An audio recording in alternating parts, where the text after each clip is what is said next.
Hello dear students, Punjab board ਦੇ ਜਿਹੜੇ September exams ਚੱਲ ਰਹੇ ਨੇ ਉਹਦੇ ਵਿੱਚ ਕਲਾਸ +1 ਦਾ ਮੰਡੇ ਨੂੰ ਐਗਜ਼ਾਮ ਹੈ ਫਿਜ਼ਿਕਸ ਦਾ। ਐਂਡ ਐਜ਼ ਯੂ ਨੋ ਕਿ ਜਿਹੜਾ ਤੁਹਾਡਾ ਪੇਪਰ ਹੋਏਗਾ ਫਿਜ਼ਿਕਸ ਦਾ ਉਹਦੇ ਵਿੱਚ 75% ਪਾਰਟ ਤਾਂ ਨਿਊ ਸਿਲੇਬਸ 'ਚੋਂ ਆਏਗਾ ਵਿਚ ਇਜ਼ ਜੁਲਾਈ ਐਂਡ ਅਗਸਤ ਜਦੋਂ ਤੁਹਾਡਾ ਸਿਲੇਬਸ ਸੀਗਾ। ਲੇਕਿਨ ਪੇਪਰ ਦਾ 25% ਪਾਰਟ ਪ੍ਰੀਵੀਅਸ ਸਿਲੇਬਸ ਦੇ ਵਿੱਚੋਂ ਵੀ ਆਏਗਾ ਜਿਹੜਾ ਅਪ੍ਰੈਲ ਐਂਡ ਮੇ ਮੰਥ ਦਾ ਸਿਲੇਬਸ ਸੀਗਾ। That means unit 1 and unit 2। So unit 1 ਨੂੰ ਆਪਾਂ ਇਸ ਵੀਡੀਓ 'ਚ ਕਵਰ ਕਰਾਂਗੇ। ਇਸ ਪਰਟੀਕੂਲਰ ਵੀਡੀਓ ਦੇ ਵਿੱਚ ਟੋਟਲ ਆਪਾਂ 20 MCQ ਕੁਐਸਚਨਸ ਕਵਰ ਕਰਾਂਗੇ from the unit 1। So let's start this video. So let's start from the unit 1 which is physical world and measurement, and this is our first question. The dimensions of kinetic energy is ਚਾਰ options ਆਪਾਂ ਨੂੰ given ਨੇ। ਕਿਹੜੇ correct ਡਾਇਮੈਂਸ਼ਨਸ ਨੇ ਇਹਨਾਂ ਦੇ ਵਿੱਚੋਂ kinetic energy ਦੇ? ਦੇਖੋ ਸਭ ਤੋਂ ਪਹਿਲਾਂ ਫਾਰਮੂਲਾ ਪਤਾ ਹੋਣਾ ਚਾਹੀਦਾ ਕਾਈਨੈਟਿਕ એનર્ਜੀ ਦਾ, that is half mv²। I hope ਸਾਰਿਆਂ ਨੂੰ ਪਤਾ ਹੋਊਗਾ। Half is a constant number which has no dimensions. It is a dimensionless constant quantity, है ना। फोकसिंग ऑन द मास एक फंडामेंटल SI क्वांटिटी है। दैट मीनस ये ਜਿਹੜੇ ਡਾਇਮੈਂਸ਼ਨਸ ਨੇ ਉਹਨਾਂ ਨੂੰ ਆਪਾਂ ਡਾਇਰੈਕਟਲੀ ਇੱਦਾਂ ਰਿਪਰੈਜ਼ੈਂਟ ਕਰ ਸਕਦੇ ਹਾਂ। And this is the velocity. Velocity ਇੱਕ ਫੰਡਾਮੈਂਟਲ ਕੁਆਂਟੀਟੀ ਨਹੀਂ ਹੁੰਦੀ, ਬਟ ਵੈਲੋਸਿਟੀ ਨੂੰ ਆਪਾਂ ਰਿਪਰੈਜ਼ੈਂਟ ਕਰ ਸਕਦੇ ਹਾਂ ਕਿੱਦਾਂ? Velocity is equals to displacement divided by time.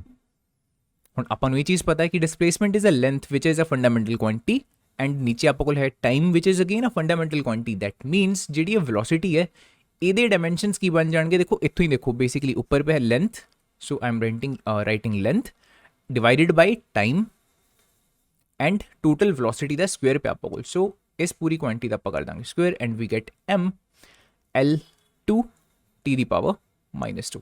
So mL2t raised to power -2 is option number C. That is our right answer. Moving on to our second question. A force is given by F is equals to A into T plus BT square. F the basically ਕੋਈ expression ਆਪਾਂ ਨੂੰ ਦਿੱਤਾ ਹੋਇਆ, A and B ਕੋਈ coefficients ਨੇ and ਨਾਲ ਜਿਹੜਾ ਆ T ਲੱਗਿਆ ਹੋਇਆ that is the time, right? What are the dimensions of A and B? A ਤੇ B ਦੇ dimensions ਕੀ ਨੇ? ਇਹਦੇ ਵਿੱਚ ਦੇਖੋ ਆਪਾਂ use ਕਰਾਂਗੇ principle of homogeneity. Homogeneity of the dimensions. That means ਕੋਈ ਵੀ equation ਆਪਾਂ ਨੂੰ ਪਤਾ ਹੋਮੋਜੈਨਿਟੀ ਆਫ ਡਾਇਮੈਂਸ਼ਨਸ 'ਚ ਆਪਾਂ ਕੀ ਦੇਖਿਆ ਸੀਗਾ ਕਿ ਕੋਈ ਵੀ ਇਕੁਏਸ਼ਨ ਜੇ ਡਾਇਮੈਂਸ਼ਨਲੀ ਕਰੈਕਟ ਹੈ ਸਿਰਫ ਉੱਦਾਂ ਦੇ ਕੇਸ ਦੇ ਵਿੱਚ ਹੀ ਉਹ ਨੂਮੈਰੀਕਲੀ ਕਰੈਕਟ ਹੋਏਗੀ। ਇਫ ਇਕੁਏਸ਼ਨ ਇਜ਼ ਡਾਇਮੈਂਸ਼ਨਲੀ ਇਨਕਰੈਕਟ, ਮੰਨ ਲਓ ਇਹ ਪਰਟੀਕੂਲਰ ਜਿਹੜੀ ਇਕੁਏਸ਼ਨ ਹੈ ਇਹਦੇ ਵਿੱਚ ਜਿਵੇਂ ਤਿੰਨ ਟਰਮਸ ਇਨਵੋਲਵ ਨੇ, force A into T and BT square. ਜੇ ਇਹਨਾਂ ਤਿੰਨਾਂ ਹੀ ਟਰਮਸ ਦੇ ਡਾਇਮੈਂਸ਼ਨਸ ਅਲੱਗ-ਅਲੱਗ ਨੇ ਤਾਂ ਇਸ ਇਕੁਏਸ਼ਨ ਦਾ ਕੋਈ ਵੀ ਮੀਨਿੰਗ ਨਹੀਂ ਬਣਦਾ, ਰਾਈਟ। ਸੋ ਆਫਕੋਰਸ ਆਪਾਂ ਕੰਸੀਡਰ ਕਰਕੇ ਚੱਲਾਂਗੇ ਕਿ ਆਹ ਵਾਲੀ ਜਿਹੜੀ ਇਕੁਏਸ਼ਨ ਹੈ if it is meaningful then at least ਜਿਹੜੀ ਆ ਤਿੰਨੋਂ ਟਰਮਸ ਨੇ ਇਹਨਾਂ ਦੇ ਡਾਇਮੈਂਸ਼ਨਸ ਕੀ ਹੋਊਗੇ? ਇਕੁਅਲ ਹੋਊਗੇ, ਰਾਈਟ। ਦੈਟ ਮੀਨਸ ਜੋ ਡਾਇਮੈਂਸ਼ਨਸ ਫੋਰਸ ਦੇ ਨੇ ਉਹੀ ਡਾਇਮੈਂਸ਼ਨਸ A into T ਦੇ ਹੋਣਗੇ ਐਂਡ ਉਹੀ dimensions B into T square ਦੇ ਹੋਣਗੇ। This is basically principle of homogeneity of the dimensions, right. So force ਦੇ ਡਾਇਮੈਂਸ਼ਨਸ ਆਪਾਂ ਨੂੰ ਪਤਾ, ਫੋਰਸ ਦੇਖੋ ਇੱਦਾਂ ਲਿਖ ਲਓ ਚਾਹੇ M into A, ਮਾਸ ਦੇ ਡਾਇਮੈਂਸ਼ਨਸ M ਐਂਡ ਐਸਲਰੇਸ਼ਨ ਦੇ ਡਾਇਮੈਂਸ਼ਨਸ LT -2. ਸੋ ਫੋਰਸ ਦੇ ਡਾਇਮੈਂਸ਼ਨਸ ਆਪਾਂ ਕੋਲ ਬਣ ਜਾ ਰਹੇ ਹੈ MLT -2, ਰਾਈਟ। ਹੁਣ ਇਸ ਡਾਇਮੈਂਸ਼ਨ ਨੂੰ ਦੇਖੋ MLT -2 ਨੂੰ ਮੈਂ ਦੋ ਵਾਰੀ ਇਕੁਏਟ ਕਰੂੰਗਾ ਬੇਸਿਕਲੀ MLT -2 ਨੂੰ। ਫਸਟਲੀ ਇੱਕ ਤਾਂ ਆਪਾਂ ਨੂੰ ਇਹ ਪਤਾ ਹੈ ਕਿ ਜੇ ਫੋਰਸ ਦੇ ਡਾਇਮੈਂਸ਼ਨਸ MLT -2 ਨੇ ਤਾਂ ਇਸ ਪੂਰੀ ਟਰਮ ਦੇ ਡਾਇਮੈਂਸ਼ਨਸ ਵੀ ਸੇਮ ਹੀ ਹੋਣਗੇ MLT -2, right. So A into T ਦੇ ਡਾਇਮੈਂਸ਼ਨਸ ਨੂੰ ਮੈਂ ਇਕੁਏਟ ਕਰ ਰਿਹਾ। ਦੇਖੋ A ਦੇ ਡਾਇਮੈਂਸ਼ਨਸ ਨੂੰ ਐਸ ਲਿਖ ਰਿਹਾ ਬਿਕੋਜ਼ ਅਨਨੋਨ ਕੁਆਂਟੀਟੀ ਹੈ। T ਦੇ ਡਾਇਮੈਂਸ਼ਨਸ ਹੋਣਗੇ ਟਾਈਮ। ਸਿਮਿਲਰਲੀ ਸੈਕੰਡ ਟਾਈਮ ਮੈਂ ਕੀ ਕਰੂੰਗਾ? ਫੋਰਸ ਦੇ ਡਾਇਮੈਂਸ਼ਨਸ ਨੂੰ ਇਸ ਟਰਮ ਦੇ ਨਾਲ ਇਕੁਏਟ ਕਰੂੰਗਾ because B into T square ਦੇ ਡਾਇਮੈਂਸ਼ਨਸ ਵੀ ਫੋਰਸ ਦੇ ਡਾਇਮੈਂਸ਼ਨਸ ਦੇ ਇਕੁਅਲ ਹੋਣੇ ਚਾਹੀਦੇ। ਸੋ ਇੱਥੇ ਲਿਖਿਆ ਆਪਾਂ B ਐਂਡ ਟਾਈਮ ਦਾ ਸਕੁਅਰ। ਹੁਣ ਇਸ ਪਰਟੀਕੂਲਰ ਇਕੁਏਸ਼ਨ ਨੂੰ ਸੋਲਵ ਕਰਕੇ ਆਪਾਂ ਕੋਲ A ਦੇ ਡਾਇਮੈਂਸ਼ਨਸ ਆਣਗੇ ਐਂਡ ਸੈਕੰਡ ਇਕੁਏਸ਼ਨ ਨੂੰ ਸੋਲਵ ਕਰਕੇ ਆਪਾਂ ਕੋਲ B ਦੇ ਡਾਇਮੈਂਸ਼ਨਸ ਆਣਗੇ, right. So let's solve these equations. Let's see ਕੀ ਆਪਾਂ ਕੋਲ ਰਿਜ਼ਲਟ ਆਉਂਦਾ। A ਦੇ ਡਾਇਮੈਂਸ਼ਨਸ ਫਾਈਂਡ ਕਰਨੇ ਨੇ। ਸਭ ਤੋਂ ਪਹਿਲਾਂ ਆਪਾਂ ਇਸ ਪਰਟੀਕੂਲਰ T ਨੂੰ ਇੱਧਰ ਡਿਨੋਮੀਨੇਟਰ 'ਚ ਲੈ ਜਾਂਦੇ ਹਾਂ ਐਂਡ ਇਸ ਤੋਂ ਬਾਅਦ ਜਦੋਂ ਆ T ਉੱਪਰ ਜਾਏਗਾ ਨਿਊਮੀਨੇਟਰ 'ਚ ਟੋਟਲ T ਦੀ ਪਾਵਰ ਕਿੰਨੀ ਹੋ ਜਾਏਗੀ? -3, ਹੈ ਨਾ। ਸੋ A ਦੇ ਡਾਇਮੈਂਸ਼ਨਸ ਆਪਾਂ ਕੋਲ ਬਣ ਜਾਣਗੇ MLT ਦੀ ਪਾਵਰ -3। ਪਹਿਲਾਂ ਤਾਂ ਆਪਸ਼ਨਸ ਦੇਖਦੇ ਹਾਂ ਕਿਹਦੇ ਵਿੱਚ ਡਾਇਮੈਂਸ਼ਨਸ A ਦੇ ਆਹ ਨੇ MLT -3। ਦੇਖੋ ਇੱਕ ਤਾਂ ਇੱਥੇ ਲਿਖਿਆ MLT -3, that means option B correct ਹੋ ਸਕਦਾ ਹੈ। ਆਪਸ਼ਨ A ਤਾਂ ਇਨਕਰੈਕਟ ਹੈ ਬਿਕੋਜ਼ ਦੇਖੋ A ਦੇ ਡਾਇਮੈਂਸ਼ਨਸ MLT -3 ਨਹੀਂ ਆ ਰਹੇ ਇਹਦੇ ਵਿੱਚ। ਸੋ ਇੱਕ ਆਪਸ਼ਨ ਸਿੱਧਾ ਬਾਹਰ ਐਂਡ ਸਿਮਿਲਰਲੀ ਆਪਸ਼ਨ C ਵੀ ਆਪਣਾ ਸਿੱਧਾ ਬਾਹਰ ਹੋ ਜਾਏਗਾ ਬਿਕੋਜ਼ ਇਹਦੇ ਵਿੱਚ ਵੀ ਜਿਹੜਾ A ਹੈ ਉਹਦੇ ਡਾਇਮੈਂਸ਼ਨਸ ਆਪਣੇ ਨਹੀਂ ਆ ਰਹੇ MLT -3, ਕਲੀਅਰ। ਸੋ ਆਪਸ਼ਨਸ ਬਚੇ B ਐਂਡ D ਬਿਕੋਜ਼ ਇਹਨਾਂ ਦੋਨਾਂ ਦੇ ਵਿੱਚ ਹੀ A ਦੇ ਡਾਇਮੈਂਸ਼ਨਸ MLT -3 ਨੇ। ਹੁਣ फाइंड करते हैं डायमेंशनस बी दे। आ टाइम द स्क्वायर है, इस टाइम के स्क्वायर में मैं इधर ले जाऊँगा, so T the square and again denominator 'ਚ है, न्यूमीनेटर 'ਚ जो टर्म जाएगी ਆਪਾਂ ਕੋਲ b ਦੇ ਡਾਇਮੈਂਸ਼ਨਸ ਬੇਸਿਕਲੀ ਕੀ ਆ ਜਾਣਗੇ m l t minus 4 which is in the option number D. So option number D is the right answer. Next question, the dimensions of kinetic energy is same as that of force, pressure, work, momentum. ਕਹਿੰਦਾ kinetic energy ਦੇ dimensions ਇਹਨਾਂ ਦੇ ਵਿੱਚੋਂ ਕਿਹੜੀ quantity ਦੇ dimensions ਦੇ ਬਰਾਬਰ ਨੇ। ਇੱਕ ਚੀਜ਼ ਆਪਾਂ ਨੂੰ ਸਿੰਪਲੀ ਪਤਾ, ਆਪਾਂ ਵਰਕ ਪਾਵਰ એનર્ਜੀ ਦੇ ਵਿੱਚ ਵੀ ਕੀਤਾ ਸੀਗਾ ਕਿ energy is nothing but the capacity to do the work. ਉਹਦੇ ਵਿੱਚ ਆਪਾਂ ਇੱਕ ਚੀਜ਼ ਆਲਰੇਡੀ ਡਿਸਕਸ ਕੀਤੀ ਹੋਈ ਹੈ ਕਿ એનર્ਜੀ ਤੇ ਵਰਕ ਇੱਦਾਂ ਦੀਆਂ ਕੁਆਂਟੀਟੀਜ਼ ਨੇ, basically they are two sides of the same coin, right. ਇੱਕ ਹੀ ਸਿੱਕੇ ਦੇ ਦੋ ਪਹਿਲੂ ਨੇ, ਦੋਨਾਂ ਟਰਮਸ ਦੀਆਂ ਯੂਨਿਟ ਸੇਮ ਨੇ, right. Basically energy and work ਦੋਨੋਂ ਹੀ ਜਿਹੜੀਆਂ ਫਿਜ਼ੀਕਲ ਕੁਆਂਟੀਟੀਜ਼ ਨੇ, ਦੋਨਾਂ ਦੀਆਂ ਯੂਨਿਟਸ ਐਗਜ਼ੈਕਟਲੀ ਸੇਮ ਹੁੰਦੀਆਂ ਨੇ, they are Joule. And similarly ਦੋਨੋਂ ਹੀ ਟਰਮਸ ਦੇ ਡਾਇਮੈਂਸ਼ਨਸ ਵੀ ਐਗਜ਼ੈਕਟਲੀ ਸੇਮ ਹੁੰਦੇ ਨੇ, right. that is ml2 t raised to power minus 2 you can easily calculate। kinetic energy ਦਾ ਆਪਾਂ ਇਸੇ ਵੀਡੀਓ ਦੇ ਵਿੱਚ ਕੈਲਕੂਲੇਟ ਕੀਤੇ ਨੇ, ਵਰਕ ਦੇ ਵੀ ਆਪਾਂ ਕੈਲਕੂਲੇਟ ਕਰਕੇ ਦੇਖ ਸਕਦੇ ਹਾਂ। Work is nothing but the force into displacement. So force ਦੇ ਡਾਇਮੈਂਸ਼ਨਸ ਮਾਸ ਇਨਟੂ ਐਸਲਰੇਸ਼ਨ ਹੁੰਦੇ ਆ। ਸੋ mlt raised to power minus 2 and this is displacement, that is length, right। so directly ਤੁਸੀਂ ਦੇਖ ਰਹੇ ਹੋ length, ਇੱਥੇ ਵੀ length ਹੈ, that means length the square ਹੋ ਜਾਏਗਾ and we will get ml2 t raised to power minus 2, right। so same he dimensions अपने होंगे ने kinetic energy they as well as work they. so right answer is option number C। question number 5, in SI system the fundamental units are, देखो ये ਆਪਾਂ ਨੂੰ ਪਤਾ ਹੈ ਕਿ 7 ਫੰਡਾਮੈਂਟਲ ਯੂਨਿਟਸ ਹੁੰਦੀਆਂ ਨੇ SI ਸਿਸਟਮ ਦੇ ਵਿੱਚ, ਲੇਕਿਨ ਕਿਹੜੀਆਂ 7 ਨੇ ਹੁਣ ਆਪਾਂ ਫਾਈਂਡ ਕਰਨੀਆਂ ਨੇ। ਜੇ 7 ਦੀਆਂ 7 ਫੰਡਾਮੈਂਟਲ ਯੂਨਿਟਸ ਤੁਹਾਨੂੰ ਯਾਦ ਨੇ ਤਾਂ ਡਾਇਰੈਕਟਲੀ ਤੁਹਾਨੂੰ ਆਨਸਰ ਪਤਾ ਲੱਗ ਜਾਏਗਾ ਕਿ ਕਿਹੜਾ ਕਰੈਕਟ ਆਨਸਰ ਹੈ। ਫੋਰ ਐਗਜ਼ਾਮਪਲ ਨਿਊਟਨਸ, ਜਿਹੜੀ ਕਿ ਬੇਸਿਕਲੀ ਫੋਰਸ ਦੀ ਇੱਕ ਯੂਨਿਟ ਹੈ। फोर्स एक फंडामेंटल क्वांटिटी नहीं है SI सिस्टम 'ਚ, सो दैट मीनस ਜਿਹੜੀ ਨਿਊਟਨ ਹੈ ਉਹ ਇੱਕ ਫੰਡਾਮੈਂਟਲ ਯੂਨਿਟ ਵੀ SI ਦੇ ਵਿੱਚ ਨਹੀਂ ਹੋਏਗੀ। ਆਪਸ਼ਨ ਨੰਬਰ C ਸਿੱਧਾ ਬਾਹਰ। ਸਿਮਿਲਰਲੀ ਲਕਸ ਵੀ ਇੱਕ ਫੰਡਾਮੈਂਟਲ ਯੂਨਿਟ ਨਹੀਂ ਹੈ SI ਸਿਸਟਮ ਦੇ ਵਿੱਚ, right. So this is also incorrect due to the lux. Option number A option B ਦੇ ਵਿੱਚੋਂ ਦੇਖਦੇ ਹਾਂ ਹੁਣ ਕਿਹੜਾ ਕਰੈਕਟ ਆਨਸਰ ਹੈ। ਬਾਕੀ ਸਾਰਾ ਸੇਮ ਹੈ, differences this is ampere, this is coulomb. Ampere current ਦੇ यूनिट्स ਹੁੰਦੇ ਨੇ, ਕੂਲੰਬ ਚਾਰਜ ਦੇ यूनिट ਹੁੰਦੇ ਨੇ, but the charge is not a fundamental quantity in the SI system। so option number B is also incorrect। option number A is the correct answer। ठीक है, metre, kilogram, second, ampere, kelvin, mole and candela, ये 7 ਜਿਹੜੀਆਂ units ने, ये fundamental units ने SI system ਦੀਆਂ। so option A is the right answer। then we have the question number 6, light year is the unit of time, distance, sunlight intensity या फिर mass। Very straightforward question, ਕਾਫੀ important question ਵੀ ਬਣਦਾ ਹਾਲਾਂਕਿ, ਲੇਕਿਨ ਕਾਫੀ basic ਜੀ ਚੀਜ਼ ਹੈ ਕਿ ਜਿਹੜਾ ਲਾਈਟ ਈਅਰ ਹੁੰਦਾ that is the total distance ਜਿਹੜਾ ਕਿ ਲਾਈਟ ਇੱਕ ਸਾਲ ਦੇ ਵਿੱਚ ਟਰੈਵਲ ਕਰਦੀ ਹੈ। ਠੀਕ ਹੈ, ਦੇਖੋ ਲਾਈਟ ਸਭ ਤੋਂ ਫਾਸਟ ਚੀਜ਼ ਹੈ। ਲਾਈਟ ਦੀ ਸਪੀਡ ਕਿੰਨੀ ਹੁੰਦੀ ਹੈ 2.99 into 10 raised to power 8 metre per second. Approximately ਆਪਾਂ 3 into 10 raised to power 8 metre per second ਹੀ ਲਿਖ ਲੈਂਦੇ ਹਾਂ। This is the speed of light in vacuum, right. ਇੰਨੀ ਸਪੀਡ ਦੇ ਨਾਲ ਬੇਸਿਕਲੀ ਜਿਹੜੀ ਲਾਈਟ ਹੈ ਉਹ ਇੱਕ ਸਾਲ ਦੇ ਵਿੱਚ, ਦੈਟ ਮੀਨਸ ਟੋਟਲ ਜਿਵੇਂ 365 ਦਿਨਾਂ ਦੇ ਵਿੱਚ ਕਿੰਨਾ ਡਿਸਟੈਂਸ ਟਰੈਵਲ ਕਰੇਗੀ, ਉਹਨੂੰ ਆਪਾਂ ਕੀ ਕਹਿੰਦੇ ਹਾਂ, that is light year. That is a huge number, ਠੀਕ ਹੈ, ਬਿਕੋਜ਼ ਇੱਕ ਸਾਲ ਦੇ ਵਿੱਚ ਲਾਈਟ ਬਹੁਤ ਹੀ ਜ਼ਿਆਦਾ ਡਿਸਟੈਂਸ ਟਰੈਵਲ ਕਰ ਲੈਂਦੀ ਹੈ। So that is basically a distance, ਠੀਕ ਹੈ, ਲਾਈਟ ਈਅਰ ਇੱਕ ਡਿਸਟੈਂਸ ਹੈ।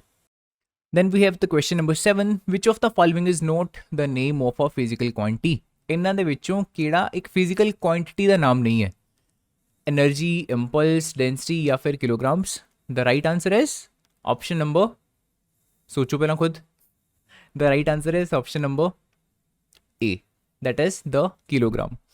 एनर्जी एक क्वांटिटी है, बिकॉज एनर्जी के यूनिट्स की होंगे ने आपको पता है, that is joule, right. Impulse भी एक फिजिकल क्वांटिटी है। इंपल्स बेसिकली किस चीज़ के इक्वल होंगी है? Impulse is nothing but the force into time. So impulse units भी ऑफकोर्स की बन जाएंगे अपने न्यूटन्स सेकंड, राइट। सो ऐसा units of the impulse is newton second, here I am writing it. Then density, density is mass per unit volume, है ना। So mass that is kg per unit volume, so per metre cube. So density के units भी आप kg per metre cube ने। देखो ਜਿਹੜੀ physical quantity ਹੈ, physical quantity ਤੋਂ ਆਪਣਾ ਕੀ ਮਤਲਬ ਹੈ? ਕੋਈ ਵੀ ਇੱਦਾਂ ਦੀ ਕੁਆਂਟੀਟੀ ਜਿਹਨੂੰ ਆਪਾਂ ਮੈਜ਼ਰ ਕਰ ਸਕੀਏ। ਆਪਸ਼ਨ ਏ 'ਚ ਕੀ ਲਿਖਿਆ ਹੋਇਆ? ਕਿਲੋਗ੍ਰਾਮਸ। ਕਿਲੋਗ੍ਰਾਮਸ ਇਟਸੈਲਫ ਯੂਨਿਟ ਨੇ, ਰਾਈਟ। ਕਿਲੋਗ੍ਰਾਮ ਦੇ ਫਰਦਰ ਕੋਈ ਯੂਨਿਟ ਨਹੀਂ ਹੈਗੇ ਨਾ, ਬਲਕਿ ਇੱਦਾਂ ਜੇ ਇੱਥੇ ਮਾਸ ਲਿਖਿਆ ਹੁੰਦਾ ਤਾਂ ਆਪਾਂ ਕਹਿੰਦੇ ਕਿ ਮਾਸ ਦੇ ਯੂਨਿਟਸ ਕਿਲੋਗ੍ਰਾਮਸ ਨੇ, ਬਟ ਕਿਲੋਗ੍ਰਾਮ ਦੇ ਕੋਈ ਯੂਨਿਟ ਨਹੀਂ ਹੈ। ਕਿਲੋਗ੍ਰਾਮ ਤਾਂ ਇਟਸੈਲਫ ਇੱਕ ਯੂਨਿਟ ਹੈ, ਕਿਲੋਗ੍ਰਾਮ ਕੋਈ ਕੁਆਂਟੀਟੀ ਨਹੀਂ ਹੈ, right. Are you getting this? ਜਿਹੜੀ ਮਾਸ ਹੁੰਦੀ ਹੈ that is a physical quantity, mass is a physical quantity. Mass ਦੇ ਜਿਹੜੇ ਯੂਨਿਟਸ ਹੁੰਦੇ ਨੇ kg, they are not quantity, they are just the unit. So of course correct answer is option number A. Then we have question number 8. The unit of speed is a fundamental unit, cannot say neither fundamental nor derived या फिर derived unit. ਹੁਣ ਦੇਖੋ ਜਿਹੜੀ speed ਹੈ ਕੀ ਉਹ SI system ਦੇ ਵਿੱਚ ਜਿਹੜੀਆਂ 7 ਫੰਡਾਮੈਂਟਲ ਕੁਆਂਟੀਟੀਜ਼ ਹੁੰਦੀਆਂ ਨੇ ਆਪਾਂ ਕੋਲ ਉਸ ਲਿਸਟ ਦੇ ਵਿੱਚ ਆਂਦੀ ਹੈ ਜਾਂ ਨਹੀਂ? ਕਿਹੜੀਆਂ 7 ਫੰਡਾਮੈਂਟਲ ਕੁਆਂਟੀਟੀਜ਼ ਹੁੰਦੀਆਂ ਨੇ SI ਸਿਸਟਮ ਦੇ ਵਿੱਚ? ਇਹ ਪ੍ਰੋਪਰਲੀ ਯਾਦ ਹੋਣੀਆਂ ਚਾਹੀਦੀਆਂ ਨੇ। Mass, length, then we have the time, right, electric current, luminous intensity, ਇੱਦਾਂ ਕਰਕੇ ਆਪਾਂ ਕੋਲ ਟੋਟਲ 7 ਫੰਡਾਮੈਂਟਲ ਕੁਆਂਟੀਟੀਜ਼ ਹੁੰਦੀਆਂ ਨੇ। ਕੀ ਸਪੀਡ ਉਹਦੇ ਵਿੱਚ ਇਨਕਲੂਡਡ ਹੈ? ਦ ਆਂਸਰ ਇਜ਼ ਨੋ। ਸਪੀਡ ਇੱਕ ਫੰਡਾਮੈਂਟਲ SI ਕੁਆਂਟੀਟੀ ਨਹੀਂ ਹੈ, ਇਸ ਕਰਕੇ ਆਫਕੋਰਸ ਜਿਹੜੀ ਸਪੀਡ ਹੈ ਉਹਦੀ ਯੂਨਿਟ ਵੀ ਇੱਕ ਫੰਡਾਮੈਂਟਲ ਯੂਨਿਟ ਨਹੀਂ ਹੋਏਗੀ। ਕੈਨੋਟ ਸੇ ਵੀ ਸਿੱਧਾ ਹੀ ਬਾਹਰ ਹੈ, ਰਾਈਟ। ਦੇਖੋ ਜਿਹੜੀ ਸਪੀਡ ਹੈ ਆਪਾਂ ਨੂੰ ਪਤਾ ਹੈ ਕਿ ਸਪੀਡ ਬੇਸਿਕਲੀ ਇੱਕ ਡਰਾਈਵਡ ਕੁਆਂਟੀਟੀ ਹੈ। ਕਿਉਂ? ਕਿਉਂਕਿ ਸਪੀਡ ਨੂੰ ਆਪਾਂ ਕਿੱਦਾਂ ਲਿਖਦੇ ਹਾਂ? Distance by time, which is ਜੇ ਆਪਾਂ ਡਾਇਮੈਂਸ਼ਨਲੀ ਦੇਖੀਏ ਤਾਂ length divided by time, because distance ਇੱਕ ਲੈਂਥ ਹੈ ਨਾ। ਲੈਂਥ ਹੁਣ ਇੱਥੇ ਇੱਕ ਫੰਡਾਮੈਂਟਲ ਕੁਆਂਟੀਟੀ ਹੈ, ਟਾਈਮ ਵੀ ਇੱਕ ਫੰਡਾਮੈਂਟਲ ਕੁਆਂਟੀਟੀ ਹੈ। ਦੈਟ ਮੀਨਸ ਸਪੀਡ ਨੂੰ ਆਪਾਂ 2 ਫੰਡਾਮੈਂਟਲ ਕੁਆਂਟੀਟੀਜ਼ ਦੀ ਫਾਰਮ ਦੇ ਵਿੱਚ ਐਕਸਪ੍ਰੈਸ ਕਰਤਾ ਹੈ। ਐਂਡ ਇੱਦਾਂ ਦੀਆਂ ਕੁਆਂਟੀਟੀਜ਼ ਜਿਨ੍ਹਾਂ ਨੂੰ ਆਪਾਂ ਹੋਰ ਫੰਡਾਮੈਂਟਲ ਕੁਆਂਟੀਟੀਜ਼ ਦੀ ਟਰਮਸ 'ਚ ਐਕਸਪ੍ਰੈਸ ਕਰ ਸਕੀਏ ਉਹਨੂੰ ਆਪਾਂ ਕੀ ਕਹਿੰਦੇ ਹਾਂ? Derived quantity. So speed basically ਇੱਕ ਡਰਾਈਵਡ ਕੁਆਂਟੀਟੀ ਹੈ, ਇਸ ਕਰਕੇ ਸਪੀਡ ਦੀ ਯੂਨਿਟ ਕੀ ਹੋਏਗੀ? ਇੱਕ ਡਰਾਈਵਡ ਯੂਨਿਟ ਹੋਏਗੀ। Option number D is the right answer. 9th question, what is the number of significant figures in this expression? ਦੇਖੋ ਪਹਿਲਾਂ ਇਸ ਪਾਵਰ ਨੂੰ ਭੁੱਲ ਜਾਓ, just focus on this part. 3.20 plus 4.80, ਇਹਦੇ ਵਿੱਚ ਟੋਟਲ ਕਿੰਨੀਆਂ ਸਿਗਨੀਫਿਕੈਂਟ ਫਿਗਰਸ ਨੇ? 3। This is of course significant, 2 is also of course significant, but this 0 is also significant because this is after the decimal. Decimal ਤੋਂ ਬਾਅਦ ਜਿੰਨੀਆਂ ਵੀ zeros ਆਉਂਦੀਆਂ ਨੇ they are all significant. Similarly ਇਹਦੇ ਵਿੱਚ ਵੀ total 3 significant figures ਨੇ, ਹੈ ਨਾ। ਸੋ ਐਡ ਕਰਨਾ ਇਹਨਾਂ ਨੂੰ of course ਕਾਫੀ ਈਜ਼ੀ ਰਹਿਣ ਵਾਲਾ ਬਿਕੋਜ਼ ਦੋਨਾਂ ਦੀਆਂ significant figures ਬਰਾਬਰ ਨੇ। ਸੋ 3.20 4.80 both have 3 significant figures. That means ਕਿਸੇ ਵੀ ਐਕਸਟਰਾ ਪਾਰਟ ਨੂੰ ਆਪਾਂ ਨੂੰ ਇੱਥੇ ਨੈਗਲੈਕਟ ਕਰਨਾ ਨਹੀਂ ਪਏਗਾ, ਮਤਲਬ ਰਾਉਂਡ ਆਫ ਕਰਨ ਦੀ ਆਪਾਂ ਨੂੰ ਕੋਈ ਟੈਨਸ਼ਨ ਇੱਥੇ ਨਹੀਂ ਹੈ, right. So very straight forward. 0 + 0 0, 8 + 2 10 and 4 + 3 7 and 1 carry, that is 8. So 8.00. So overall ਜਿਹੜਾ ਆਪਣਾ ਰਿਜ਼ਲਟ ਆ ਰਿਹਾ ਹੈ 8.00 into 10 raised to power 5। ਇਹਦੇ ਵਿੱਚ ਵੀ ਕਿੰਨੀਆਂ ਸਿਗਨੀਫਿਕੈਂਟ ਫਿਗਰਸ ਨੇ? 3। ਹੁਣ ਦੇਖੋ ਬੇਸਿਕਲੀ ਆਪਾਂ ਕੋਲ ਇੱਥੇ ਸਟੈਂਡਰਡ ਫਾਰਮ ਬਣ ਚੁੱਕੀ ਹੈ ਜਿਵੇਂ ਨੋਟੇਸ਼ਨ ਹੁੰਦੀ ਹੈ। ਐਂਡ ਜਦੋਂ ਵੀ ਕੋਈ ਵੀ ਨੰਬਰ ਸਾਇੰਟੀਫਿਕ ਨੋਟੇਸ਼ਨ ਦੇ ਵਿੱਚ ਐਕਸਪ੍ਰੈਸ ਕੀਤਾ ਹੁੰਦਾ we don't need to worry about this particular power ਕਿ 10 ਰੇਜ਼ ਟੂ ਪਾਵਰ ਕਿੰਨੀ ਹੈ। You don't need to worry about that because ah ਜਿਹੜਾ ਪਾਰਟ ਹੈ ਇਹ ਤਾਂ ਸਿਰਫ ਆਪਾਂ ਨੂੰ ਇਹ ਦੱਸ ਰਿਹਾ ਕਿ ਜਿਹੜਾ ਓਵਰਆਲ ਆਪਣਾ ਨੰਬਰ ਹੈ ਉਹ ਇਸ ਪਰਟੀਕੂਲਰ ਨੰਬਰ ਤੋਂ ਕਿੰਨੇ ਟਾਈਮਸ ਜ਼ਿਆਦਾ ਹੈ। ਫੋਰ ਐਗਜ਼ਾਮਪਲ ਆਪਣਾ ਜੋ ਆਨਸਰ ਹੈ ਉਹ 8.00 ਤੋਂ 10 ਰੇਜ਼ ਟੂ ਪਾਵਰ 5 ਟਾਈਮਸ ਜ਼ਿਆਦਾ ਹੈ, ਬਸ ਆਪਾਂ ਨੂੰ ਇਹ ਦੱਸ ਰਿਹਾ। ਉਹ ਤੋਂ ਇਲਾਵਾ ਕੋਈ ਵੀ ਆਪਾਂ ਨੂੰ ਇਨਫੋਰਮੇਸ਼ਨ ਨਹੀਂ ਦੇ ਰਿਹਾ। ਦੈਟ ਮੀਨ ਸਿਗਨੀਫਿਕੈਂਟ ਫਿਗਰਸ ਆਪਾਂ ਨੂੰ ਇਹ ਨਹੀਂ ਦੱਸੇਗਾ, ਓਨਲੀ ਆ ਪਰਟੀਕੂਲਰ ਚੀਜ਼ ਦੱਸੇਗੀ। ਸਿਰਫ ਇਹ 'ਤੇ ਹੁਣ ਫੋਕਸ ਕਰੋ ਕਿ ਇਹਦੇ ਵਿੱਚ ਟੋਟਲ ਕਿੰਨੀਆਂ ਸਿਗਨੀਫਿਕੈਂਟ ਫਿਗਰਸ ਨੇ? 3। 8 ਇਜ਼ ਸਿਗਨੀਫਿਕੈਂਟ ਐਂਡ ਆਲਸੋ ਆ ਜਿਹੜੀਆਂ ਦੋਨੋਂ ਜ਼ੀਰੋਜ਼ ਨੇ ਬਿਕੋਜ਼ ਇਹ ਡੈਸੀਮਲ ਤੋਂ ਬਾਅਦ ਆ ਰਹੀਆਂ ਨੇ, they are both significant. So total ਆਪਣੀਆਂ 3 ਸਿਗਨੀਫਿਕੈਂਟ ਫਿਗਰਸ ਨੇ। Right answer is option number B. 10th question, which of the following numerical values have 3 significant figures? ਇਹਨਾਂ 'ਚੋਂ ਕਿਹੜੇ ਨੰਬਰ 'ਚ 3 ਸਿਗਨੀਫਿਕੈਂਟ ਫਿਗਰਸ ਨੇ ਦੇਖਦੇ ਹਾਂ। The first one, it has a total of 4 significant figures. All the figures are significant in the first one. What about the second option? देखो R0 तो कदे भी significant नहीं होंगी. Similarly इत्थे भी R0 तो significant होएगी नहीं. What about this 0? This is again insignificant number. सिर्फ आ वाला 5 ते आ वाली जिहड़ी 0 है, these two numbers या these two figures are significant. So it has 2 significant figures. What about this number? This 5 is significant, this 0 is significant, this 5 is also significant and this 0 is also significant. So total 4 number of significant figures. What about this number? R0 तो insignificant है, कदे भी आ वाला number मतलब decimal तो पहला जिहड़ा 0 हुंदा है वो कदे भी significant नहीं हुंदा है ना, जिवें इत्थे नहीं सीगा। What about the rest of the numbers? all significant. 5 is significant and decimal ਤੋਂ ਬਾਅਦ ਜਿਹੜੀਆਂ zeros ਹੁੰਦੀਆਂ ਨੇ ਉਹ always significant ਹੁੰਦੀਆਂ. So correct answer is option number D. ਇਹਦੇ ਵਿੱਚ total basically 3 significant figures ਨੇ, ਠੀਕ ਹੈ, 0.500. Next question, which of the following physical quantity is dimensionless? ਇਹਨਾਂ ਦੇ ਵਿੱਚੋਂ ਕਿਹੜੀ ਇਦਾਂ ਦੀ physical quantity ਹੈ ਜਿਹਦੇ ਕੋਈ ਵੀ dimension ਨਹੀਂ ਹੈਗੇ? ਐਂਗਲ ਨੂੰ ਦੇਖੋ ਬੇਸਿਕਲੀ ਆਪਾਂ ਕਿੱਦਾਂ ਰਿਪਰੈਜ਼ੈਂਟ ਕਰ ਸਕਦੇ ਹੁੰਦੇ ਆ? Angle can be written as arc divided by radius.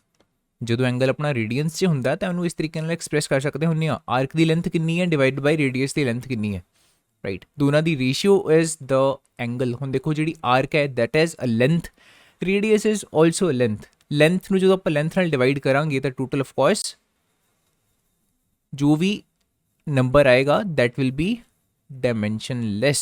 L raised to power 0 है because of so angle ਦੇ of course ਕੋਈ ਵੀ dimensions ਨਹੀਂ ਹੁੰਦੇ. Similarly ਜਿਹੜੀ specific gravity ਹੈ, specific gravity is nothing but the relative density.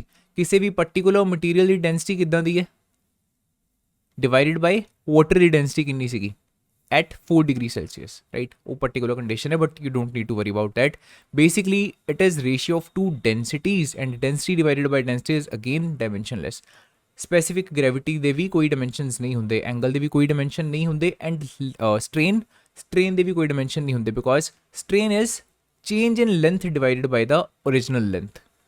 Change in length ਵੀ metre 'ਚ ਹੋਊਗਾ, ਲੈਂਥ ਵੀ ਮੀਟਰ 'ਚ ਹੋਊਗੀ, ਜਾਂ ਫਿਰ ਕਹਿ ਲਓ ਜੇ ਆਹ ਸੈਂਟੀਮੀਟਰ 'ਚ ਹੈ ਤੇ ਵੀ ਸੈਂਟੀਮੀਟਰ 'ਚ, basically that is length divided by length. So ਜੋ ਵੀ ਹੈ ਚਾਹੇ even centimetre divided by metre ਹੋਵੇ ਡਜ਼ ਨਾਟ ਮੈਟਰ. बेसिकली अपन को इतना पता है कि numerator and denominator both the quantities are length. So length divided by length is again dimensionless. So सारियां ही quantities angle, specific gravity and strain की ने dimensionless ने. So all of the above is right answer. The next question is at 4 degrees Celsius the density of water is equals to, चार options अपन देते हुए ने. ਹੁਣ देखो जिवें ਆਪਾਂ relative density 'ਚ भी की किया सीगा कि material ਦੀ density कितनी है, density of material ਜਿਹਦੀ ਵੀ ਆਪਾਂ ਮੈਜ਼ਰ ਕਰਨੀ ਹੈ ਰਿਲੇਟਿਵ ਡੈਂਸਿਟੀ ਡਿਵਾਈਡਡ ਬਾਈ ਨੀਚੇ ਕੀ ਸੀਗਾ density of the water at 4 degree Celsius. ਆਹੀ particular quantity. So of course ਆਪਾਂ ਨੂੰ ਪਤਾ ਹੋਣੀ ਚਾਹੀਦੀ ਹੈ ਕਿ ਆ ਜਿਹੜੀ ਨੀਚੇ ਵਾਲੀ ਕੁਆਂਟਿਟੀ ਹੈ ਉਹਦੀ ਪਰਟੀਕੁਲਰ ਵੈਲਿਊ ਕਿੰਨੀ ਹੈ. ਵਟ is the density of the water at 4 degree Celsius, ਤਾਂ ਹੀ ਆਪਾਂ ਰਿਲੇਟਿਵ ਡੈਂਸਿਟੀ ਫਾਈਂਡ ਕਰ ਸਕਦੇ ਹਾਂ ਨਾ ਕਿਸੇ material the.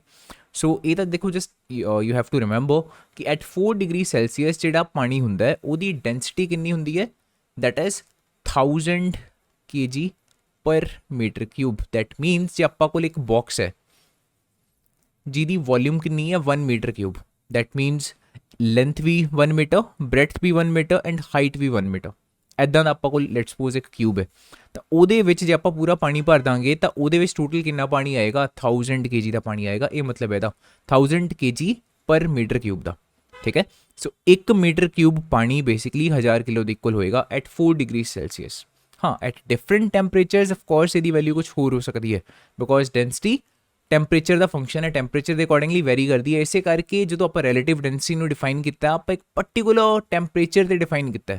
Relative density is the density of the material divided by the density of water at specifically 4 degree Celsius, right?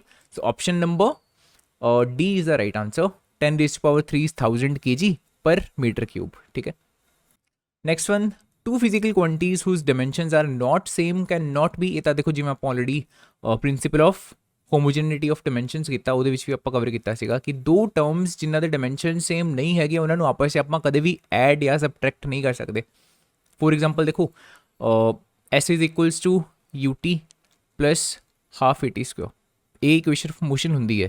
Similarly v square minus u square is equals to 2as, ਆ ਵੀ ਆਪਾਂ ਕੋਲ ਇੱਕ equation of motion ਹੈ. ਇਹਨਾਂ ਦੇ ਵਿੱਚ ਜਿੰਨੀਆਂ ਵੀ terms ਨੇ ਉਹਨਾਂ ਸਾਰਿਆਂ ਦੇ ਡਾਇਮੈਂਸ਼ਨਸ ਇਕੁਅਲ ਨੇ, ਰਾਈਟ? ਫੋਰ ਐਗਜ਼ਾਮਪਲ ਜੋ ਡਾਇਮੈਂਸ਼ਨਸ u ਇੰਟੂ ਟੀ ਦੇ ਬਣੂਗੇ ਉਹੀ ਡਾਇਮੈਂਸ਼ਨਸ a ਇੰਟੂ ਟੀ ਸਕੁਅਰ ਦੇ ਹੋਣਗੇ, ਉਹੀ ਡਾਇਮੈਂਸ਼ਨਸ s ਦੇ ਹੋਣਗੇ, ਰਾਈਟ? ਇਹ ਕਦੇ ਨਹੀਂ ਹੋ ਸਕਦਾ ਕਿ ਇਹਦੇ ਡਾਇਮੈਂਸ਼ਨਸ ਕੁਝ ਹੋਰ ਨੇ ਇਹਦੇ ਡਾਇਮੈਂਸ਼ਨਸ ਕੁਝ ਹੋਰ ਨੇ ਐਂਡ ਸਟਿਲ ਆਪਾਂ ਇਹਨਾਂ ਦੋਨਾਂ ਨੂੰ ਐਡ ਅਪ ਕਰ ਰਹੇ ਹਾਂ. Not possible at all. Similarly ਇੱਥੇ v ਸਕੁਅਰ ਤੇ u ਸਕੁਅਰ ਦੋਨਾਂ ਦੇ ਡਾਇਮੈਂਸ਼ਨਸ ਇਕੁਅਲ ਹੋਣਗੇ ਤਾਂ ਹੀ ਆਪਾਂ ਇੱਥੇ ਮਾਈਨਸ ਕਰ ਪਾ ਰਹੇ ਹਾਂ, ਅਦਰਵਾਈਜ਼ ਸਬਟਰੈਕਟ ਆਪਾਂ ਨਹੀਂ ਕਰ ਸਕਦੇ, ਠੀਕ ਹੈ? ਸੋ option number C is the right answer. ਜੇ ਦੋ ਟਰਮਸ ਦੇ ਡਾਇਮੈਂਸ਼ਨ ਸੇਮ ਨਾ ਹੋਣ ਤਾਂ ਉਹਨਾਂ ਨੂੰ ਆਪਾਂ ਕਦੇ ਵੀ ਐਡ ਜਾਂ ਸਬਟਰੈਕਟ ਨਹੀਂ ਕਰ ਸਕਦੇ in the same expression. Next question, a dimensionless quantity never has a unit, always has a unit, may have a unit या फिर does not exist. देखो does not exist वाली ਤਾਂ ਗੱਲ of course ਪੋਸੀਬਲ ਹੀ ਨਹੀਂ ਹੈ, ਬਿਕੋਜ਼ ਆਪਾਂ ਪਿੱਛੇ ਹੀ ਦੇਖਿਆ ਸੀਗਾ ਕੁਐਸਚਨ ਆਪਾਂ ਕੀਤਾ ਸੀਗਾ ਕਿ ਡਾਇਮੈਂਸ਼ਨਲੈਸ ਇਹਨਾਂ ਦੇ ਵਿੱਚੋਂ ਕਿਹੜੀ ਕੁਆਂਟੀਟੀ ਹੈ। ਉਹਦੇ ਵਿੱਚ ਆਪਾਂ ਦੇਖਿਆ ਸੀਗਾ ਸਟ੍ਰੇਨ ਡਾਇਮੈਂਸ਼ਨਲੈਸ ਸੀਗੀ, ਐਂਗਲ ਡਾਇਮੈਂਸ਼ਨਲੈਸ ਸੀ, ਔਰ ਰਿਲੇਟਿਵ ਡੈਂਸਿਟੀ ਜਾਂ ਫਿਰ ਸਪੈਸੀਫਿਕ ਗ੍ਰੈਵਿਟੀ ਜਿਹਨੂੰ ਆਪਾਂ ਕਹਿੰਦੇ ਆ, ਇਹ ਵੀ ਡਾਇਮੈਂਸ਼ਨਲੈਸ ਸੀ। ਸੋ ਡਾਇਮੈਂਸ਼ਨਲੈਸ ਕੁਆਂਟੀਜ਼ ਤਾਂ ਹੁੰਦੀਆਂ ਨੇ, ਐਗਜ਼ਿਸਟ ਤਾਂ ਕਰਦੀਆਂ ਨੇ, ਡਜ਼ ਨਾਟ ਐਗਜ਼ਿਸਟ ਵਾਲੀ ਗੱਲ ਤਾਂ ਸਿੱਧਾ ਹੀ ਆਪਸ਼ਨ ਤੋਂ ਬਾਹਰ ਹੈ, ਰਾਈਟ। ਸੋ ਆਪਸ਼ਨਸ ਬਚੇ ਆਪਾਂ ਕੋਲ 3, A, B ਐਂਡ C। ਹੁਣ ਦੇਖੋ ਫਸਟ ਆਪਸ਼ਨ 'ਚ ਲਿਖਿਆ ਨੈਵਰ ਹੈਜ਼ ਅ ਯੂਨਿਟ, ਇਹ ਤਾਂ ਬਿਲਕੁਲ ਟਰੂ ਨਹੀਂ ਹੈ, ਬਿਕੋਜ਼ ਐਂਗਲ ਦੇ ਯੂਨਿਟਸ ਤਾਂ ਹੁੰਦੇ ਨੇ, ਡਿਗਰੀਜ਼ 'ਚ ਮੈਜ਼ਰ ਕਰਦੇ ਹਾਂ ਆਪਾਂ ਇਹਨੂੰ ਜਾਂ ਫਿਰ ਰੇਡੀਅਨਸ 'ਚ ਮੈਜ਼ਰ ਕਰਦੇ ਹਾਂ, that means never has a unit ਸਿੱਧਾ ਆਪਸ਼ਨ 'ਚੋਂ ਬਾਹਰ ਹੈ। ਆਲਵੇਜ਼ ਹੈਜ਼ ਅ ਯੂਨਿਟ, ਇਹ ਗੱਲ ਵੀ ਟਰੂ ਨਹੀਂ ਹੈ, ਬਿਕੋਜ਼ ਸਟ੍ਰੇਨ ਦੇ ਕੋਈ ਯੂਨਿਟਸ ਨਹੀਂ ਹੁੰਦੇ, right. So right answer is may have a unit. So basically ਜੇ ਕੋਈ ਕੁਆਂਟੀਟੀ ਡਾਇਮੈਂਸ਼ਨਲੈਸ ਹੈ ਤਾਂ ਉਹਦੇ ਯੂਨਿਟ ਹੋ ਵੀ ਸਕਦੇ ਹੈ, ਨਹੀਂ ਵੀ ਹੋ ਸਕਦੇ, ਠੀਕ ਹੈ। ਸੋ option number C is the right answer, may have a unit. Next one is the question number 15th, which of the following is not a dimensionless variable। ਅੱਛਾ ਦੇਖੋ ਇਦਾਂ ਦੇ ਕੁਐਸਚਨ 'ਚ ਨਾ ਧਿਆਨ ਦੇਈਦਾ ਹੁੰਦਾ ਇਸ ਨੈਗੇਟਿਵ ਵਰਡ ਤੇ, ਬਿਕੋਜ਼ ਆਪਾਂ ਅਕਸਰ ਆ ਨੋਟਿਸ ਨਹੀਂ ਕਰਦੇ ਐਂਡ ਬਸ ਇਹ ਦੇਖ ਲੈਂਦੇ ਹਾਂ ਕਿ ਅੱਛਾ ਡਾਇਮੈਂਸ਼ਨਲੈਸ ਵੇਰੀਏਬਲ ਕਿਹੜਾ ਹੈ, ਜਿਹੜਾ ਵੀ ਪਹਿਲਾਂ ਆਪਾਂ ਦੇ ਮਾਈਂਡ 'ਚ ਆਉਂਦਾ ਆਪਾਂ ਉਹਨੂੰ ਟਿਕ ਲਗਾ ਦਿੰਦੇ ਹਾਂ, right. So focus on this, ਜੇ ਕਿਹੜੀ ਕੁਆਂਟੀਟੀ ਡਾਇਮੈਂਸ਼ਨਲੈਸ ਵੇਰੀਏਬਲ ਨਹੀਂ ਹੈ। Refractive index, relative density, angular displacement ਜਾਂ ਐਂਗੂਲਰ ਵੈਲੋਸਿਟੀ। ਅੱਛਾ ਦੇਖੋ ਰਿਲੇਟਿਵ ਡੈਂਸਿਟੀ ਤੋਂ ਹੀ ਆਪਾਂ ਸਟਾਰਟ ਕਰ ਲੈਂਦੇ ਹਾਂ, ਬਿਕੋਜ਼ ਆਲਰੇਡੀ ਇਸ ਵੀਡੀਓ 'ਚ 2-3 ਵਾਰੀ ਹੁਣ ਆਪਾਂ ਕਵਰ ਕਰ ਚੁੱਕੇ ਹਾਂ ਇਸ ਚੀਜ਼ ਨੂੰ। ਰਿਲੇਟਿਵ ਡੈਂਸਿਟੀ ਆਪਾਂ ਦੇਖਿਆ ਸੀਗਾ, ਡੈਂਸਿਟੀ ਡਿਵਾਈਡਡ ਬਾਈ ਡੈਂਸਿਟੀ ਹੈ basically, material the density divided by water the density at 4 degree Celsius. So density ਨੂੰ ਜਦੋਂ ਡੈਂਸਿਟੀ ਨਾਲ ਡਿਵਾਈਡ ਕਰਦੇ ਹਾਂ, ਆਫ ਕੋਰਸ ਆਪਾਂ ਕੋਲ ਡਾਇਮੈਂਸ਼ਨਸ ਤਾਂ ਕੋਈ ਵੀ ਨਹੀਂ ਆਉਗੇ, so it is dimensionless and secondly variable ਵੀ ਹੈ। ਪਾਣੀ ਦੀ ਫੋਰ ਐਗਜ਼ਾਮਪਲ ਮੰਨ ਲਓ ਆਇਲ ਦੀ ਜੇ ਆਪਾਂ ਰਿਲੇਟਿਵ ਡੈਂਸਿਟੀ ਦੇਖਣੀ ਹੈ ਕੁਝ ਹੋਰ ਹੋਏਗੀ, ਕੋਈ ਪਰਟੀਕੂਲਰ ਆਪਾਂ ਕੋਲ ਐਸਿਡ ਹੈ ਜਾਂ ਕੋਈ ਵਿਨੇਗਰ ਹੈ, ਰਾਈਟ, ਕੁਝ ਵੀ ਪਰਟੀਕੂਲਰ ਮਟੀਰੀਅਲ ਲੈ ਲੈਂਦੇ ਆ, ਉਹਦੀ ਰਿਲੇਟਿਵ ਡੈਂਸਿਟੀ ਕੁਝ ਹੋਰ ਹੋਏਗੀ of course. So different materials ਦੀ ਰਿਲੇਟਿਵ ਡੈਂਸਿਟੀ ਡਿਫਰੈਂਟ ਹੁੰਦੀ ਹੈ and it is a dimensionless variable. But ਇਹਨੇ ਕਿਹਾ ਕਿਹੜਾ ਨਹੀਂ ਹੈ, ਰਿਲੇਟਿਵ ਡੈਂਸਿਟੀ ਤਾਂ ਇੱਕ ਡਾਇਮੈਂਸ਼ਨਲੈਸ ਵੇਰੀਏਬਲ ਹੈ, ਮਤਲਬ ਇਹ ਬਿਲਕੁਲ ਕਰੈਕਟ ਆਂਸਰ ਨਹੀਂ ਹੋ ਸਕਦਾ, right. Let's see refractive index. Refractive index ਕੀ ਹੁੰਦਾ ਹੈ, that is speed of light in vacuum divided by speed of light in particular medium। ਹੁਣ ਦੇਖੋ ਆ ਵੀ speed of light, ਇਹ ਵੀ speed of light, that means ਜਦੋਂ ਆਪਾਂ ਦੋਨਾਂ ਨੂੰ ਡਿਵਾਈਡ ਕਰਾਂਗੇ ਆਪਾਂ ਕੋਲ ਆਏਗਾ dimensionless number and of course variable, because glass the refractive index ਕੁਝ ਹੋਰ ਹੈ, ਕੈਰੋਸਿਨ ਦਾ ਕੁਝ ਹੋਰ ਹੋਏਗਾ, ਸਿਮਿਲਰਲੀ ਡਿਫਰੈਂਟ ਮਟੀਰੀਅਲਸ ਦਾ ਕੁਝ ਹੋਰ ਹੋਏਗਾ। ਸੋ ਇਟ ਇਜ਼ ਰਿਫਰੈਕਟਿਵ ਇੰਡੈਕਸ ਜਿਹੜਾ ਹੈਗਾ ਇਹ ਵੀ ਇੱਕ ਡਾਇਮੈਂਸ਼ਨਲੈਸ ਵੇਰੀਏਬਲ ਹੈ, ਬਟ ਕਿਹੜਾ ਨਹੀਂ ਹੈ ਆਪਾਂ ਨੂੰ ਇਹ ਚੀਜ਼ ਚੈੱਕ ਕਰਨੀ ਹੈ। ਸੋ ਆਪਸ਼ਨਸ ਬਚਦੇ ਆਪਣੇ ਦੋ, ਐਂਗੂਲਰ ਡਿਸਪਲੇਸਮੈਂਟ ਜਾਂ ਫਿਰ ਐਂਗੂਲਰ ਵੈਲੋਸਿਟੀ। ਹੁਣ ਐਂਗੂਲਰ ਡਿਸਪਲੇਸਮੈਂਟ ਦੀ ਜੇ ਆਪਾਂ ਗੱਲ ਕਰੀਏ, angular displacement that is theta. Theta can be written as arc divided by radius. ਇੱਥੇ ਵੀ arc is a length, radius is a length, that means angle ਦੇ ਵੀ ਕੋਈ ਡਾਇਮੈਂਸ਼ਨਸ ਆਪਣੇ ਨਹੀਂ ਹੋਊਗੇ, ਇਹ ਵੀ ਆਪਾਂ ਆਲਰੇਡੀ ਪਿੱਛੇ ਕਵਰ ਕੀਤਾ ਹੀ ਸੀਗਾ, ਹੈ ਨਾ। ਜਿਹੜੀ ਐਂਗੂਲਰ ਡਿਸਪਲੇਸਮੈਂਟ ਹੈ ਉਹ ਬੇਸਿਕਲੀ ਐਂਗਲ ਹੀ ਤਾਂ ਹੈ, ਕਿੰਨੇ ਰੇਡੀਅਨਸ ਦੀ ਐਂਗੂਲਰ ਡਿਸਪਲੇਸਮੈਂਟ ਕੀਤੀ ਹੈ, ਰਾਈਟ। ਸੋ ਐਂਗੂਲਰ ਡਿਸਪਲੇਸਮੈਂਟ ਵੀ ਆਪਣਾ ਡਾਇਮੈਂਸ਼ਨਲੈਸ ਵੇਰੀਏਬਲ ਹੈ। ਹੁਣ ਦੇਖੋ ਜੇ 3 ਆਪਸ਼ਨਸ ਬਾਹਰ ਹੋ ਗਏ, ਚੌਥੇ ਬਾਰੇ ਕੁਝ ਸੋਚਣ ਦੀ ਲੋੜ ਹੀ ਨਹੀਂ ਹੈ, ਬੇਸਿਕਲੀ ਡਾਇਰੈਕਟਲੀ ਟਿਕ ਕਰੋ, option number D is the right answer. Then we have the question number 16, 1 atomic mass unit, ਜਿਹਨੂੰ ਆਪਾਂ AMU ਕਹਿੰਦੇ ਹਾਂ ਸ਼ਾਰਟ 'ਚ, ਜਿਹਨੂੰ ਕੈਮਿਸਟਰੀ ਵਿੱਚ ਵੀ ਤੁਸੀਂ ਪੜ੍ਹਿਆ ਹੋਊਗਾ, that is defined as 1 AMU ਨੂੰ ਆਪਾਂ ਕਿੱਦਾਂ ਡਿਫਾਈਨ ਕਰਦੇ ਹਾਂ, ਇਹ ਤਾਂ ਦੇਖੋ ਡਾਇਰੈਕਟਲੀ ਨੌਲੇਜ ਬੇਸਡ ਕੁਐਸਚਨ ਹੈ, right. Either you know the answer or you don't know. 1 AMU ਨੂੰ ਡਿਫਾਈਨ ਹੀ ਆਪਾਂ ਕਿਸ ਪਰਟੀਕੂਲਰ ਤਰੀਕੇ ਨਾਲ ਕਰਦੇ ਹਾਂ, as 1/12 of the mass of the carbon 12 atom, right. So directly option number C is the right answer. ਇਹ 'ਚ ਤਾਂ ਕੋਈ ਅੰਡਰਸਟੈਂਡਿੰਗ ਵਾਲਾ ਪਾਰਟ ਹੀ ਨਹੀਂ ਹੈ, ਬਿਕੋਜ਼ ਇਹਦੀ ਡੈਫੀਨੇਸ਼ਨ ਹੀ ਆਹੀ ਹੈ, 1 atomic unit is defined as 1/12 part of the mass of the carbon 12 atom. ਜਿਹੜਾ ਕਾਰਬਨ 12 ਵਾਲਾ ਐਟਮ ਹੈ, 12 ਬੇਸਿਕਲੀ ਇਹਦਾ ਮਾਸ ਨੰਬਰ ਹੈ। ਇੱਥੇ ਐਦਾਂ ਦਾ ਕਾਰਬਨ ਦਾ ਐਟਮ ਜਿਹਦਾ ਮਾਸ ਨੰਬਰ 12 ਹੁੰਦਾ ਹੈ, ਉਹਦਾ ਜਿੰਨਾ ਵੀ ਮਾਸ ਹੈ ਉਹਦਾ ਜੇ ਆਪਾਂ 12ਵਾਂ ਹਿੱਸਾ ਕਰ ਦਈਏ ਤਾਂ ਜਿੰਨਾ ਮਾਸ ਆਪਾਂ ਕੋਲ ਆਏਗਾ, that is 1 atomic mass unit. Clear? So option number C is the right answer. 17th question, the dimensions of area into length are same as dimensions of volume, energy, linear momentum, all of the above. Let's see. Area the dimensions L square, length the dimensions L, multiply करके आपको को आएगा L cube. L cube ਦਾ ਮਤਲਬ ਜਿਹੜੀ ਵੀ physical quantity ਹੈਗੀ ਹੈ ਉਹਨੂੰ ਆਪਾਂ ਮੀਟਰ ਕਿਊਬ ਜਾਂ ਸੈਂਟੀਮੀਟਰ ਕਿਊਬ ਇਸ ਤਰੀਕੇ ਨਾਲ ਮੈਜ਼ਰ ਕਰ ਰਹੇ ਹਾਂ, ਰਾਈਟ। ਲੈਂਥ ਦੇ ਕਿਊਬ ਦਾ ਇਹ ਮਤਲਬ ਹੋਇਆ ਨਾ, ਮੀਟਰ ਕਿਊਬ ਜਾਂ ਸੈਂਟੀਮੀਟਰ ਕਿਊਬ। ਹੁਣ ਦੇਖੋ ਇਹ ਤਾਂ ਆਪਾਂ ਨੂੰ ਸਿੰਪਲੀ ਪਤਾ, ਮੀਟਰ ਕਿਊਬ ਜਾਂ ਸੈਂਟੀਮੀਟਰ ਕਿਊਬ ਵਾਂਗੂ ਆਪਾਂ ਕਿਸ ਪਰਟੀਕੂਲਰ ਫਿਜ਼ੀਕਲ ਕੁਆਂਟੀਟੀ ਨੂੰ ਰਿਪਰੈਜ਼ੈਂਟ ਕਰਦੇ ਹਾਂ, that is the volume, right. For example ਮੰਨ ਲਓ ਆਪਾਂ ਕੋਲ ਇੱਕ ਕਿਊਬ ਹੈ, ਜਾਂ ਪਾਰਟਿਕੂਲਰ ਲੈਟਸ ਸਪੋਜ਼ ਆਪਾਂ ਕੋਲ ਕੋਈ ਕੋਨ ਹੈ ਜਾਂ ਆਪਾਂ ਕੋਲ ਕੋਈ ਪਾਰਟਿਕੂਲਰ ਸਿਲੰਡਰ ਹੈ, ਰਾਈਟ। ਕਿਸੇ ਵੀ ਪਾਰਟਿਕੂਲਰ ਸ਼ੇਪ ਦੀ ਜੇ ਆਪਾਂ ਵੋਲਿਊਮ ਐਕਸਪ੍ਰੈਸ ਕਰਨੀ ਹੈ ਤਾਂ ਆਫਕੋਰਸ ਆਪਾਂ ਇਸੇ ਤਰੀਕੇ ਨਾਲ ਕਰਦੇ ਹਾਂ ਨਾ, metre cube, centimetre cube, right. So of course the right answer is option number A, volume.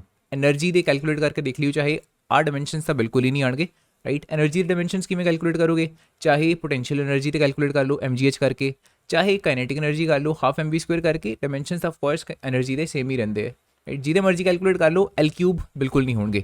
Similarly ਚਾਹੇ ਲੀਨੀਅਰ ਮੋਮੈਂਟਮ ਤੇ ਕੈਲਕੂਲੇਟ ਕਰਕੇ ਦੇਖ ਲਿਓ ਤੁਸੀਂ, that is p the value ਕਿੰਨੀ ਹੁੰਦੀ ਹੈ m/v, ਰਾਈਟ। ਦੈਟ ਇਜ਼ ਮਾਸ, ਚਲੋ ਇਹਦੀ ਆਪਾਂ ਕੈਲਕੂਲੇਟ ਹੀ ਕਰ ਲੈਂਦੇ ਹਾਂ, into velocity. Velocity is basically length divided by time, mlt-1, L cube ਤਾਂ ਬਿਲਕੁਲ ਨਹੀਂ ਆਏ, right. So this is also incorrect, this is also incorrect, and ਜੇ ਆਹ ਦੋਨੋਂ ਇਨਕਰੈਕਟ ਨੇ ਤਾਂ ਆਲ ਆਫ ਦ ਅਬਵ ਵੀ ਨਹੀਂ ਹੋ ਸਕਦਾ। Option number A is the right answer, volume. Area into length is nothing but the volume basically.